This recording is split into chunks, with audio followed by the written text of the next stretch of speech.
So these are the four schools of thought that go into interpreting prophecy. Now, there are several viewpoints that come out of this.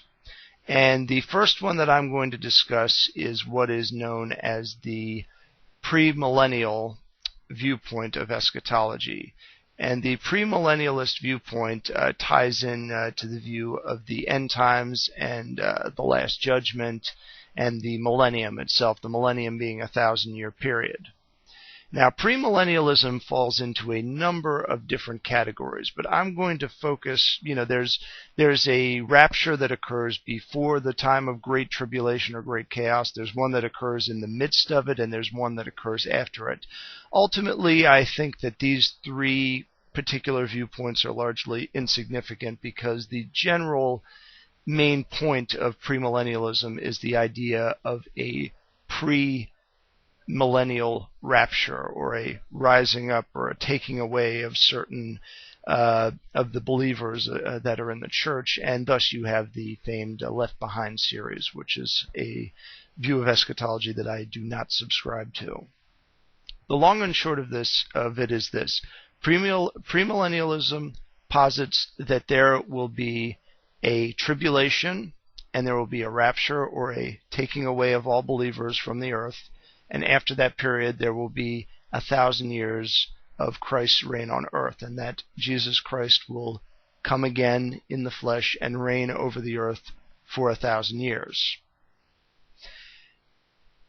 This viewpoint rests on the general idea that when Christ comes in his glory to judge the living and the dead, that he will spend 1,000 years on earth reigning over a kingdom that is either already perfected or is being perfected. And the general ebb and flow of the various verses in Revelation suggests that this is not a tenable viewpoint, primarily because it seeks to completely divorce history from the prophecies in question, and it does not take into account any of the obvious signs that there are aspects of prophecy which have already been fulfilled.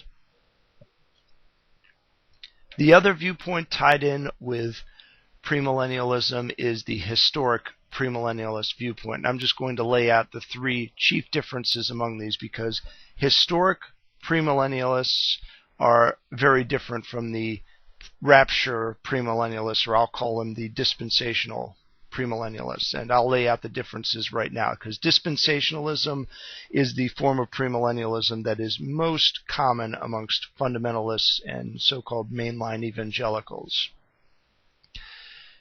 The first thing about historic premillennialists that they differ with on the dispensationalists is that they believe that the New Testament has priority in which it interprets or reinterprets the Old Testament. In other words, whenever you go back into the Old Testament, you have to look at it from the context of the New Testament. In other words, the Old Testament is subject to the events that took place in the New Testament. So in a sense, the Old Testament is bound to a very particular interpretation that has to bring it into agreement with the fact that Christ has come and Christ is risen, and as such, something has been fulfilled here.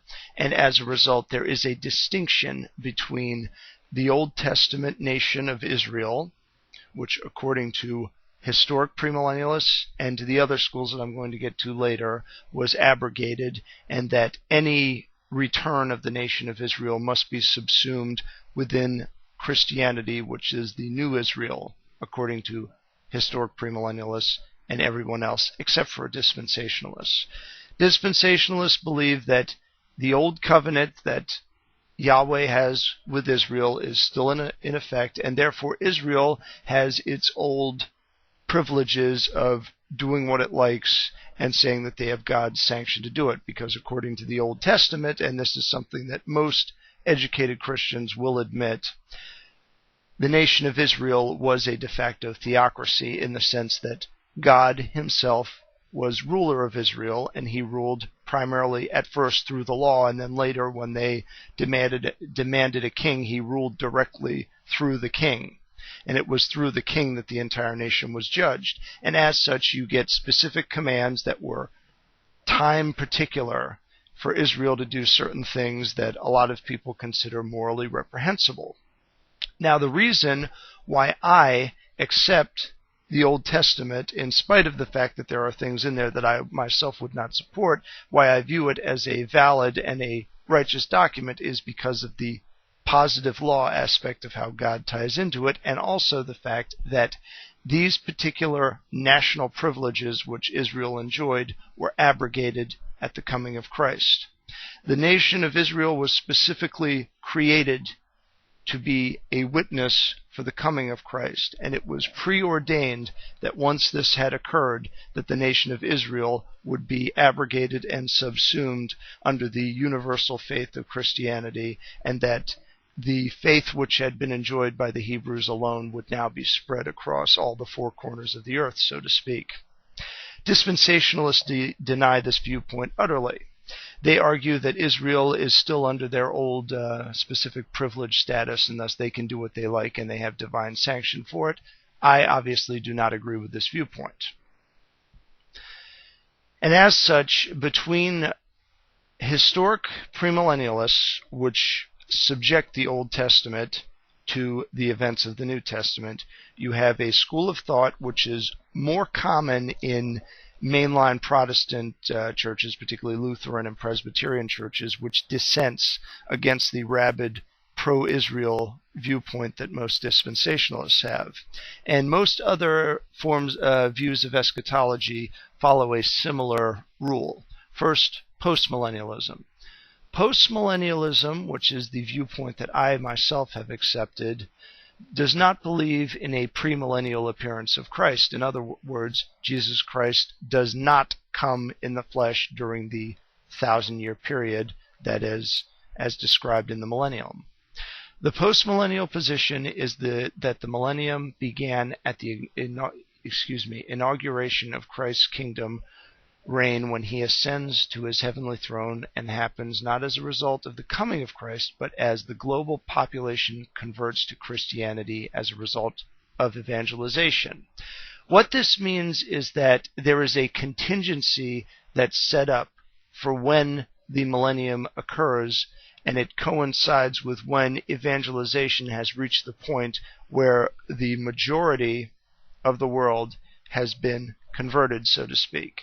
So the end is conditional on the fact that the church is already reigning across the world and peace has been established. In other words, a kingdom worthy of he who is coming again must be created first. And there's a couple of subgroups within this broader viewpoint. Some are dominion theologians, believe that it's our task to take over every government in order to make this happen. I don't concur with that viewpoint. And there are covenant theologians that argue doing this from a grassroots level, and I'm more in line with them, so to speak.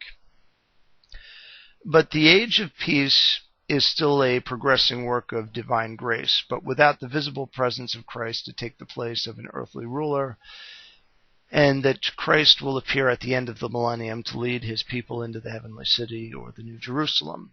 So the long and short of this is that postmillennialism does argue a specific 1,000-year period of restoration of the faith. However, it does not necessarily assert when this will start. So there is a level of ambiguity to it. Some postmillennialists might argue that it's not necessarily a literal 1,000-year period. They're drifting a bit more towards amillennialism, but the postmillennialist viewpoint still largely clings to that specific historic outlook. So that's where they primarily differentiate themselves with amillennialism. Now, the third and final school, amillennialism, is a viewpoint that does not hold that there is a literal 1,000-year millennium, but that the 1,000 years is instead an expression or a way of referring to a period of time from the first coming of Christ, which was 2,000 years ago, until a future second coming. In other words, there is really no level of historical judgment with regards to when the millennium would start, and thus there is no actual need for a 1,000-year period. It instead deals with a subjective understanding of an objective struggle between good and evil, and that things are determined by how much good will triumph over evil during this struggle. There are some similarities between postmillennialism and amillennialism, but amillennialism generally leans more towards an idealistic understanding of Scripture. Hence, you have the metaphorical or allegorical interpretations of various passages. Whereas postmillennialism will tend more towards a partial preteristic and historical view of Scripture. Again, the way that you generally differentiate all of the schools that I referenced afterwards, premillennial historicism, postmillennialism, and amillennialism, from the mainline dispensationalist school, has to do specifically with the eschatological view of Israel. Is Israel a unique, separate place under a separate covenant or deal with God in order to work out their salvation, or are they tied in with the New Israel or the Christian faith? Most people that do not subscribe to the dispensational view of Christian eschatology will make greater efforts at attempting to evangelize the Jewish people and try to get them to convert to Christianity because they view Christianity as being the one true religion. Dispensationalism is sort of a two true religions approach. And generally what you tend to have with dispensationalists is a slavish subservient to the interests of various political action committees that are tied in with either Christian or Jewish Zionism. All of these things are things that I oppose. So this is the basic layout of it, and the way that this deals primarily with the issue of Harold Camping and with other people like him is that under the postmillennial and the historicist premillennial view of eschatology, there is no way whatsoever to use any form of numerology or any other form of semi-anthropological way of determining when the end times is going to be. So you will never catch a postmillennialist, an amillennialist, or a historic premillennialist throwing out specific dates that are coming within a few months for the end of the world. So I hope this answers your questions. If you have anything else specifically that you want to ask, feel free. Until next time, in nomine Patris et Filii et Spiritus Sancti, God be with you all.